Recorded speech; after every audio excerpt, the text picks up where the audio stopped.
Welcome students in the physics class. We are doing the revision of reflection and refraction of the light. So today I will first discuss about the image formation, which is very important topic in this chapter. Most of the time you get the question on this, on the image formation. Now you know the rules which we use for the image formation. 4 rules I have told you. For mirrors, you know this is the pole, focus, C, and this is the principal axis. and यहाँ पर हम जो use कर रहे हैं ये है concave mirror हम यहाँ पर यूज़ कर रहे हैं इमेज के लिए. ये डायग्राम हमको बनाना होता है. यहाँ पर काफ़ी कुछ चीज़ें आप इसमें जानते हैं. एक समरी को बहुत अच्छे से समझ लीजिए. समरी कैसी यूज़ होती है जब आपसे ये डायग्राम बनवाना होता है, या फिर आपको कभी कभी न्यूमेरिकल में भी ये चीज़ पता होनी चाहिए. 6 पोजीशंस यहाँ पर हैं कॉनकेव मिरर के लिए. पहली पोजीशन रखते हैं इन्फिनिटी. का मतलब होता है कि यहाँ से बहुत दूर कहीं पर ऑब्जेक्ट रखा हुआ है तो उस समय रियल एंड इन्वर्टेड इमेज हम देखते हैं बनती है. और ये जो इमेज बनती है पॉइंट साइज की इमेज बनती है. ये कहाँ बनती है? ये फोकस पर इमेज बनती है. बियॉन्ड सी का मतलब होता है इससे आगे, यानी यहाँ कहीं. ये हमारी बियॉन्ड सी की पोजीशन है. यहाँ पर भी अब क्या लिखेंगे? बियॉन्ड सी बनेगी रियल एंड इन्वर्टेड ही बनती है. छोटी इमेज बनती है इसमें. इसके लिए आप वर्ड यूज़ करेंगे डिमिनिश्ड. और ये कहाँ बनती है? Between C and F. ये सी एंड एफ के बीच में ये इमेज बन रही है हमारी. और बियॉन्ड सी के बाद में हम आ जाते हैं एट सी पर. सी पर आ जाते हैं तो ये सारी रियल इमेज हैं. सी के बाद में between C and F, between C and F. इसके बाद में फिफ्थ है एट एफ.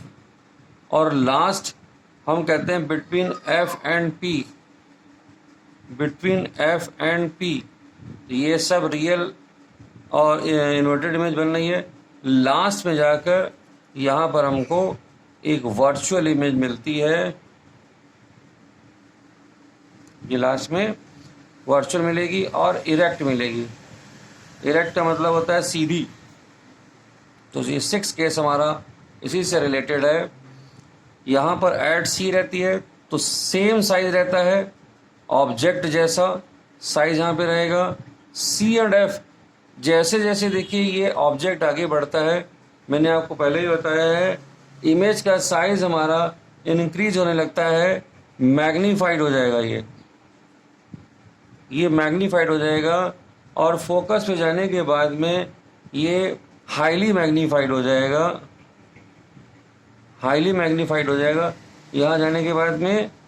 और ये जो है मैग्नीफाइड हमको इमेज यहाँ पर मिलेगी. जब सी पर है तो हमको इमेज सी पर ही मिलती है. यहाँ पर हमको सी एंड एफ में मिली थी इस केस में. और जब इसके बीच में जाएगी, ऑब्जेक्ट हमारा आगे जा रहा है तो इमेज हमारी पीछे की तरफ को जा रही है. अब जो है ये इमेज जो हमारी इस केस में बियॉन्ड सी हो जाएगी. बियॉन्ड सी यहाँ बन जाएगी. और जब फोकस पे रहती है तो ये इमेज बनती है इन्फिनिटी पे. कहाँ बनती है? इन्फिनिटी पे. और जब हम लास्ट में इसको रखते हैं फोकस और पोल के बीच में तो ये बनेगी behind the concave mirror. Behind the mirror इसको हम देखते हैं यहाँ पर.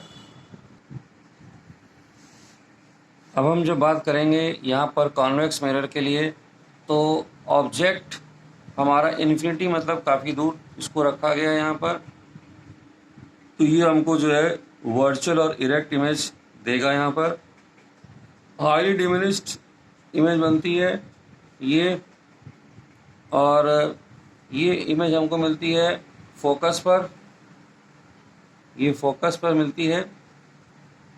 बिहाइंड द मिरर मिलेगी हमको यहाँ पर दोनों केस में ये बिहाइंड द मिरर ही होती है। दो ही केस इसके यहाँ पर आपके पास में है, और सबसे ज़्यादा जो केस डिस्कस होता है यही केस डिस्कस होता है। यही क्वेश्चन आपको पूछा जाता है कि इसको बोलते हैं at any position between infinity and pole. कहीं पर भी इसको रख दीजिए, कोई मैंडेटरी नहीं है। जैसे यहाँ पर तो स्पेसिफाइड पोजीशन होती है 6, हम बोलते हैं यहाँ पर eight any position in front of the convex mirror. इसको ध्यान रखिए। वर्चुअल एरिया यहाँ भी बनेगी, डिमनिश यहाँ भी बनेगी।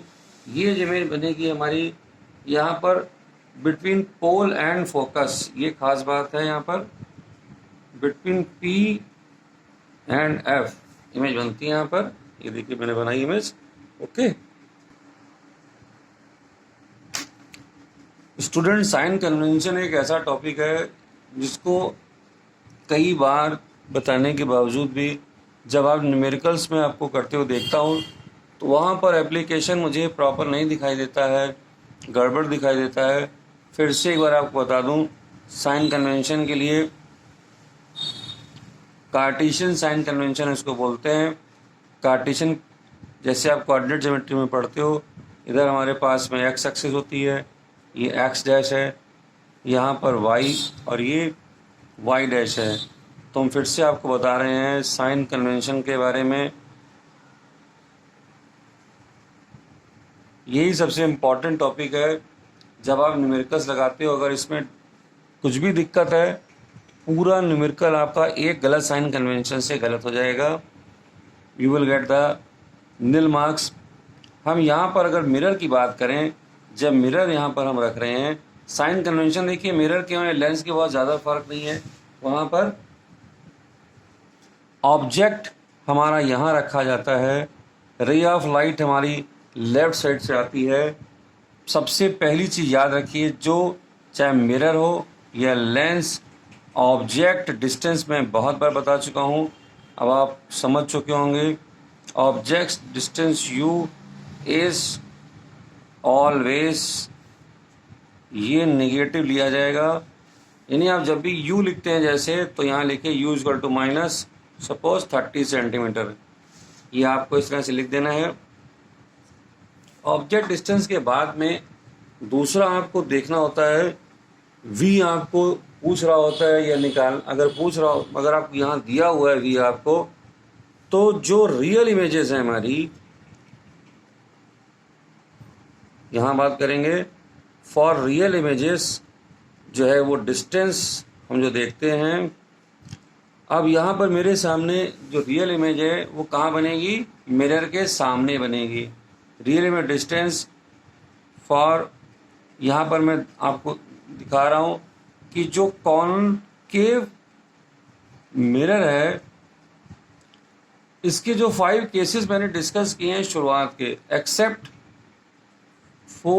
पोल और फोकस के, तो ये हमेशा कहते हैं डिस्टेंस हमारे जो हैं v is negative.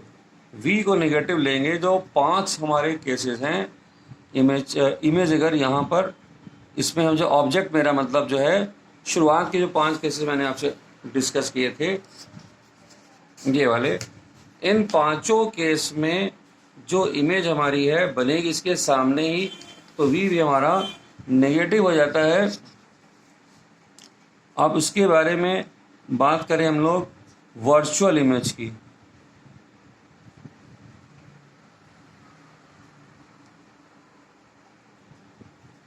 Virtual image distance हमको जब मेजर करना होता है, तो ये इमेज हमेशा हमारी जो बनती है, इसकी इमेज यहाँ पीछे बनेगी। ये जो है इज ऑलवेज पॉजिटिव, ये हमेशा पॉजिटिव डिस्टेंस में दिया जाता है। अगर हमारे पास में देखिए मिरर कॉन्वेक्स भी है, कॉन्वेक्स मिरर भी है, ऑब्जेक्ट अगर यहाँ रखा हुआ है, तो अभी मैंने आपको बताया ये इमेज पोल और फोकस के बीच में ही बनती है। तो अगर आपको ऑब्जेक्ट की पोजीशन पता है तो याद रखिए कि इमेज कहाँ बनने वाली है। इमेज हमारी फर्स्ट 5 केसेस में मिरर के सामने ही बनती है, लास्ट केस में इसमें पीछे बनती है, वर्चुअल इमेज बनती है। और मिरर में यहाँ पर हम जब भी वर्चुअल इमेज की बात करेंगे तो ये हमारे मिरर के पीछे ही बनती हैं। इसमें भी बिहाइंड द मिरर बनती हैं। तो बिहाइंड द बनने वाली मिरर में ये हमारा साइन कन्वेंशन कहता था कि जिधर से रे ऑफ लाइट आ रही है इस डायरेक्शन में, तो ये डिस्टेंस हम कहाँ मेजर कर रहे हैं, ये डिस्टेंस हम इस डायरेक्शन में मेजर कर रहे हैं, तो ये डिस्टेंस हमारे पॉजिटिव लिए जाएंगे। तो अब यहाँ पर आपको यू समझ में आ गया, वी समझ में आ गया। चौथा केस आपका है फोकस के बारे में या फोकल लेंथ के बारे में। हमेशा के लिए समझ लीजिए, फोकल लेंथ अगर हम कॉनकेव मिरर ले रहे हैं, अभी भी आप लोग इसमें दिक्कत करते हैं, कॉनकेव मिरर ले रहे हैं, ये एफ हमेशा हमारा नेगेटिव होगा। अगर हम कॉन्वेक्स की बात कर रहे हैं, ये हमारा कॉन्वेक्स मिरर है, इसका फोकस राइट साइड में होता है, इसीलिए इसकी फोकल लेंथ हम लोग यहाँ पर फोकल लेंथ याद देखिए हमने आपको बता दिया, ये माइनस में लिखा जाएगा, इसको प्लस में लिखा जाएगा। यू वी एफ ये 3 साइन कन्वेंशन ही आपको सबसे ज़्यादा यूज़ करने होते हैं। उसके बाद में आपका जब मैग्नीफिकेशन की बात आती है, यहाँ भी मैं आपको बता चुका हूँ, मैग्नीफिकेशन मिरर के लिए आपके पास में फॉर्मूला है -v/u, और इसको हम लोग HI/HO भी लिख सकते हैं। यहाँ पर जब इसको यूज़ करेंगे तो साइन कन्वेंशन यहाँ भी लगाएंगे। इसके लिए मैंने आपको बताया था, प्रिंसिपल एक्सिस के ऊपर जितने डिस्टेंस हैं, जितनी साइज है वो प्लस होती है, चाहे ऑब्जेक्ट हो और इमेज, जो भी above the principal axis is always positive, इसको हमेशा पॉजिटिव लिखेंगे। और चाहे हम इमेज को देखें, चाहे ऑब्जेक्ट, जो भी हम आपको बताया गया है, जो भी प्रिंसिपल एक्सिस के ऊपर हमारे पास में है, चाहे वो ऑब्जेक्ट की हाइट हो, चाहे इमेज की हाइट हो, वो सब की सब पॉजिटिव लेनी है, इसको ध्यान रखेंगे। अब एक चीज़ और, हमने मिरर के लिए एम का फॉर्मूला तो जान लिया। अब अगर हम आपसे कहें कि इमेज रियल और पॉजिटिव है, देखिए अगर रियल इमेजेस बन रही हैं, अगर रियल इमेजेस बन रही हैं तो एम की वैल्यू कैसी आती है, आइए एक बार देखिए। अगर हमारे पास में जब मिरर होता है कोई भी, तो ऑब्जेक्ट हमारा ऊपर रहता है और इमेज हमारी बनती है नीचे। ये आई है और ये ओ है। हमने आपको फॉर्मूला दिया v/u। यहाँ पर आपका जो ओ है वो क्या आएगा, नेगेटिव। आई नेगेटिव। हर हाल में जो स्टार्टिंग के जो 5 केसेस मैं डिस्कस करता हूँ, बार बार बोलता हूँ 5 केसेस, एक्सेप्ट फोकस और पोल के बीच का जो डिस्टेंस है, जो आखिरी केस है कॉनकेव मिरर के लिए जिसमें वर्चुअल इमेज बनती है, इसको छोड़ दें। फोकस इस पर करें, कॉनकेव मिरर है, रियल इमेज बन रही है, तो हमेशा आपका जो v है वो भी नेगेटिव आएगा, जो u है वो भी नेगेटिव आएगा। ये दोनों मिलके पॉजिटिव हो जाएंगे और एम को मिल जाएगा नेगेटिव। तो क्या समझे, रियल इमेज कॉनकेव मिरर में हम जब फाइंड कर रहे हैं तो हमेशा हमको एम नेगेटिव यहाँ पे मिलने वाला है। वर्चुअल इमेज हमारी एक बनती है, लास्ट केस बनता है यहाँ पर, तो ये इमेज हमारी यहाँ बनेगी, इसको मैं आई डैश कह देता हूँ। थर्ड लास्ट केस जो है, और कॉन्वेक्स में हमेशा इमेज हमारी यहाँ बनती है, ऑब्जेक्ट यहाँ रखा होता है। तो आप जब ऑब्जेक्ट को मेजर करोगे तो ये तो माइनस ही आएगा। वाई में यहाँ पर ले रहा हूँ, एक्स में यहाँ पर ले रहा हूँ इमेज डिस्टेंस को, तो ये माइनस था हमारा, ये भी माइनस था। यहाँ पर जो v है हमारा वो प्लस हो जाएगा। मैं x को जो मेजर कर रहा हूँ, इसको मैंने x लिया था, इसको मैं y कह रहा था। तो ये जो मेरा x है, अब ये x जो मेरा है ये इधर राइट साइड में हम इसको मेजरमेंट कर रहे हैं। क्यों? जिधर से हमारी रे आ रही है उसी की डायरेक्शन मेजर कर रहे हैं। तो ये हमारा प्लस में आएगा और ऑब्जेक्ट मेरा जो रखा हुआ है ये माइनस में ही, यहाँ पर साइन कन्वेंशन यहाँ लगाएंगे, खाली मैं लेंथ लिख रहा हूँ यहाँ पर, तो ये माइनस हो जाएगा। ये पूरा मिलकर हमको क्या देने वाला है? माइनस। तो m हमारा हो जाएगा पॉजिटिव। स्टूडेंट्स, लेंस में भी हम जब साइन कन्वेंशन लगाते हैं, यहाँ पर देखिए ये हमारा क्या होता है? Convex lens. ये कैसा है? ये हमारा है कॉन्वेक्स लेंस बन रहा है। तो कॉन्वेक्स लेंस में जो ऑब्जेक्ट अगर यहाँ रखा हुआ है तो इमेज इसकी बनती है हमारी, दूसरी तरफ इसमें इमेज बनती है। इसमें भी जो 5 केसेस हैं वो हमको रियल और इन्वर्टेड इमेज देते हैं। ऑब्जेक्ट डिस्टेंस अगर इधर इसको मेजर करेंगे, जिसको मैंने यहाँ पर अभी y लिया था, इमेज को मैंने यहाँ पर x लिया था, तो अगर यहाँ पे मैग्नीफिकेशन की बात करें अगर, तो मैग्नीफिकेशन का फार्मूला यहाँ पर आपको जो दिया गया है वो m=+v/u दिया गया है। तो याद रखिए, इसको भी HI/HO यहाँ पर लिख सकते हैं। अब जो इसकी रियल इमेजेज है, इसका देखिए क्या है, जब रियल इमेज की हम बात करेंगे यहाँ पर, तो रियल इमेज हमारी कहाँ बनती है? दूसरी तरफ बनती है, इन्वर्टेड बनती है। तो v जो हमारा जो u है हमारा वो तो -y है, और जो v हमारा है वो क्या है? +x में आएगा। जब आप m फाइंड करोगे तो यहाँ पर x यहाँ और ये माइनस, तो इसका मतलब है m जो मिलेगा हमको नेगेटिव मिलेगा। अब देखिए रियल इमेज लेंस के केस में भी हमको नेगेटिव वैल्यू दे रही है।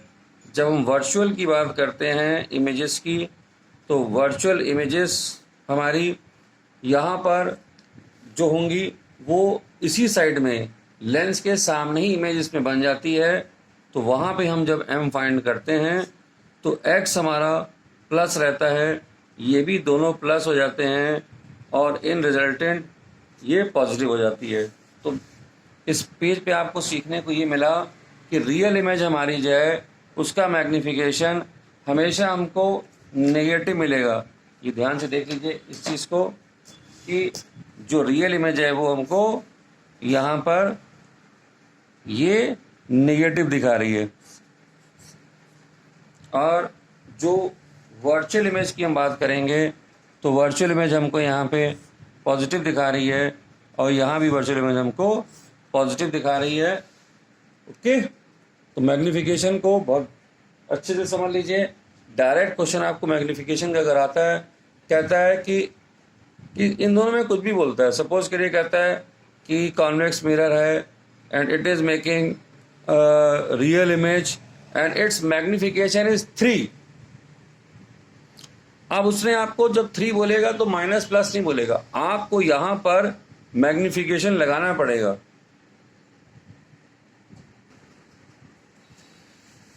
अब अगर मैं बोलता हूँ कि कहीं पर जो है मैग्नीफिकेशन, मान लीजिए हम बात कर रहे हैं आपसे कॉन्वेक्स लेंस, एक न्यूमेरिकल हमने दिया आपको, और स्टार्टिंग बोल दिया कि वो मैग्नीफिकेशन जो है उसका 3 टाइम्स है और इमेज रियल और इन्वर्टेड बन रही है, तो हम अपनी साइन कन्वेंशन की नॉलेज है उसको m=-3 पुट कर लेंगे। ये ध्यान रखने की बात है।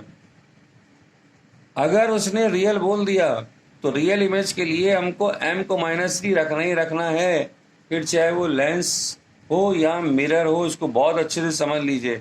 इसको भी मैं हटा देता हूँ अभी यहाँ पर। अगर मैं कहता हूँ कि रियल इमेज बन रही है और मैं कह रहा हूँ कि जो मैग्नीफिकेशन है, न्यूमेरिकल ऐसा बोल रहा है कि मैग्नीफिकेशन जो है वो 3 टाइम्स है, तो हमको m को -3 ही पुट करना है बिना कुछ सोचे। अगर वो कहता है कि इमेज हमारी वर्चुअल है, वर्चुअल इमेज बन रही है तो इरेक्ट ही बनेगी, ये अंडरस्टूड है। रियल है तो इन्वर्टेड ही बनेगी। अगर वो कहता है वर्चुअल इमेज बन रही है और मैग्नीफिकेशन जो है वो 1/3 है, तो m को हम लोग +1/3 रखेंगे, क्योंकि क्वेश्चन के स्टेटमेंट में -+1 नहीं देता है। आइए देखते हैं। अब देखिए ये क्वेश्चन है आपको कह रहा है कि साइज ऑफ द इमेज यहाँ पर जो है of an object by A concave mirror इसने आपको दे दिया।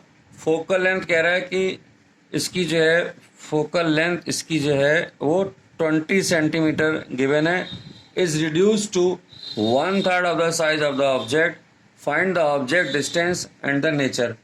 यहाँ पर इसने अगर हम बात करें फोकल लेंथ, हमारे पास मिरर कौन सा है, कॉनकेव, तो कॉनकेव मिरर हम यहाँ पर यूज कर रहे हैं, तो एफ हमारा कितना हो जाएगा, -20 सेंटीमीटर। ओके, और यहाँ पर इसने हमको मैग्निफिकेशन बोला है 1/3 हो गया है magnification size of object having a focal length object is reduced to the size. और ये यहाँ पर जो इमेज है size of the image of, ये इसमें एक चीज मिसिंग है कि रियल इमेज हमारे पास में, इस क्वेश्चन में रियल इमेज हमको अगर दे रही है, रियल इमेज हमारे पास में है, तो एम क्या लेंगे हम लोग, -1/3। एम क्या हो जाएगा, -1/3। अब सपोज करिए कि ये हमको दो केस है यहाँ पर, क्या 1/3 इमेज हमको कॉन्वेक्स इमेज में मिरर में वर्चुअल केस, देखिए 5 केस मैंने आपको बताए थे और एक मैंने बताया था वर्चुअल का, और 5 केस मैंने आपको बताए थे रियल के। कॉनकेव के लिए 5 केस में रियल इमेज बनती है, एक केस में वर्चुअल इमेज बनती है। अब यहां पर मैं कैसे लिख रहा हूं कि ये रियल इमेज बन रही है, क्योंकि ये जो मैग्निफिकेशन है 1/3 है, इसलिए मैं इसको नेगेटिव पुट कर रहा हूं। यहां क्या लिखेंगे, रीजन मैं आपको बता रहा हूं, बिकॉज मैग्निफिकेशन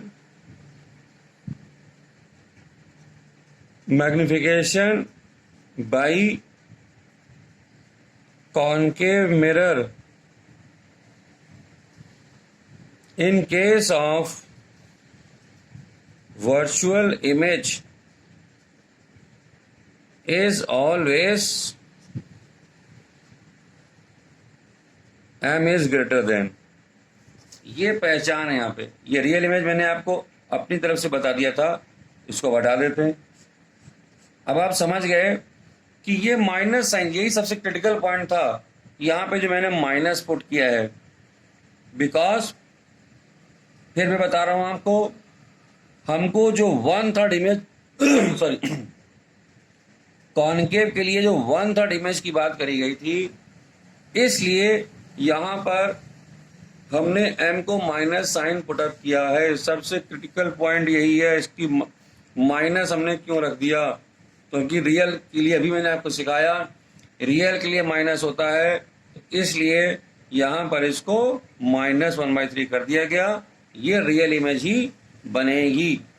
ठीक है, बाकी तो फिर क्वेश्चन में हम m को पुट कर दें यहाँ पर, तो m हमारा क्या हो जाएगा, -v/u। तो अब ये जो m हमारा है -v/u, हमको फाइंड क्या करना है यहाँ पर, हमको फाइंड करना है यहाँ पर v, और ये कितना है हमारा 1/3, माइनस हमने पुट किया है -1/3, ये कैंसिल हो गया, तो v हमारा कितना आ गया, 3 टाइम्स, v कितना आ गया, 3 टाइम्स ऑफ द u। अब मेरा फॉर्मूला आपको लगाना है, f आपको हम बता चुके हैं माइनस में है, -1/20, v हो गया हमारा 3u, और u हमको पता है यहाँ पर, एक मिनट, ये हमारा था, सॉरी ये हमारा है u ऊपर जाएगा, u/3 हो जाएगा, -1/20, ये हो जाएगा 3/u प्लस 1/u, तो ये कितना हो जाएगा 4/u, तो -1/20 4/u, क्रॉस मल्टीप्लाई कर दिया, ये हो गया 20 × 4 = -80 सेंटीमीटर। तो ऑब्जेक्ट मिरर के सामने हम लोग रखेंगे 20 सेंटीमीटर पर, 80 सेंटीमीटर पर। अब यही क्वेश्चन में अगर हम कह देते केस 2, हम कह देते मिरर जो है हमारा कॉन्वेक्स है, मिरर को मैं अगर कॉन्वेक्स यहाँ पे बोल देता तो m की वैल्यू में चेंजेस आ जाते और हम इसको कर देते +1/3, because convex mirror always give virtual image. और मैंने अभी आपको बताया है वर्चुअल इमेज में हमारा जो m है एक तो पॉजिटिव होता है और दूसरा कॉन्वेक्स के केस में m हमेशा हमारा <<1 है। ये दो बातें खास हैं अगर हमने कॉन्वेक्स मिरर को यूज किया है।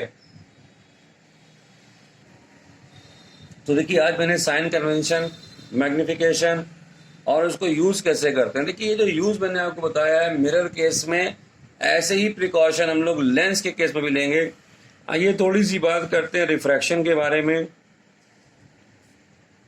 रिफ्रैक्शन क्या है? It is a change of path of light when it enters from medium 1 to medium, यहाँ हमारा 1 है, ये दूसरे मीडियम में जब लाइट आ जाती है तो क्या होता है, इसका पाथ चेंज हो जाता है। अपना जो एक्चुअल पाथ है उस पर वो नहीं रहती है, या तो ये नॉर्मल की तरफ को बेंड कर जाती है या से दूर चली जाती है। इन केस अगर इसकी बेंडिंग नॉर्मल की तरफ हो जाती है तो ये मीडियम हमारा कहलाता है डेंसर मीडियम, तो ये हो जाता है हमारा रेयरर मीडियम। और यही रे ऑफ लाइट अगर दूर चली जाती है तो ये मीडियम हमारा डेंसर हो जाएगा और ये हमारा हो जाएगा रेयरर मीडियम। यहाँ पर रिफ्रैक्शन क्या कॉज, बहुत क्वेश्चन पूछा जाता है, याद रखिए आपको बहुत ज़्यादा नहीं लिखना होता है। Change of speed of light आपको कॉज लिखना है रिफ्रैक्शन के लिए। और इसमें जो कुछ चीज़ें मेंशन करनी होती हैं, angle of incidence, angle of refraction, एक ये नॉर्मल यहाँ पे आपको मेंशन करना होता है। इसके बाद में आप कुछ एग्जांपल इसके याद कर लीजिए, कौन से जो आपको प्रैक्टिकली आप एक्टिविटी करके दिखा सकें, एक्टिविटी की फॉर्म में। रियल लाइफ भी आप इसको कह सकते हैं कि अगर कोई स्टिक को हम वाटर में डालते हैं तो ये वाटर में जाने के बाद में ये स्टिक हमको स्ट्रेट नहीं दिखाई देती है। स्टिक तो हम लोग स्ट्रेट डालते हैं लेकिन ये बेंड कर जाती है, ऐसी हमको ब्रोकन स्टिक यहाँ पर दिखाई देती है। तो ये एग्जाम्पल को आप शो कर सकते हैं। दूसरा आप पॉन्ड के लिए बता सकते हैं कि पॉन्ड में जो इसका सरफेस है वो ऊपर दिखाई देता है, या फिर आप किसी बीकर में रखे हुए किसी कॉइन को, या इसकी यहाँ पर कोई जो स्टॉप, ये जो स्पॉट अगर मैंने यहाँ लगा रखा है तो ये स्पॉट जो है हमको ऊपर दिखाई देता है, यहाँ पर इस जगह पर ये हमारा ऑब्जेक्ट हो जाता है, ये हमारी इमेज हो जाती है रिफ्रैक्शन के लिए। क्योंकि जब भी रे ऑफ लाइट यहाँ से जाएगी तो इसको जो है यहाँ पर बेंड करना है, दूर होना है, और जब इसको पीछे की तरफ हम लोग मिलाते हैं तो ये इमेज हमारी यहाँ पर आ जाती है। तो ये भी रिफ्रैक्शन का ही एक बहुत अच्छा एग्जांपल है। फिर दूसरी चीज़ यहाँ पर रिफ्रैक्टिव इंडेक्स मैं आपको बता चुका हूँ, n/1 बोलते हैं, sin i upon sin r बोलते हैं। ये एक कांस्टेंट होता है एक पेयर ऑफ मीडिया के लिए। लॉज ऑफ रिफ्रैक्शन याद रखने हैं हमको, क्या है यहाँ पर। फर्स्ट लॉ हमारा, इसको स्नेल्स लॉ भी बोलते हैं हम लोग, it is always constant. Second हम जो बोलते हैं यहाँ पर कि incident ray, refracted ray and normal all lie in the same plane, ये लॉज में आ जाता है। और एक बहुत छोटा सा आपको रिफ्रैक्शन का एक वर्क और बताया मैंने कि जब रेक्टेंगुलर ग्लास शीट से रे ऑफ लाइट पास करती है तो ये इस तरह से ये डायग्राम और इसकी एक्टिविटी डिस्कस करेंगे अभी आगे चलकर हम लोग। और ओके, कल इसके ऊपर एक लास्ट क्लास हम और लेंगे। Okay students.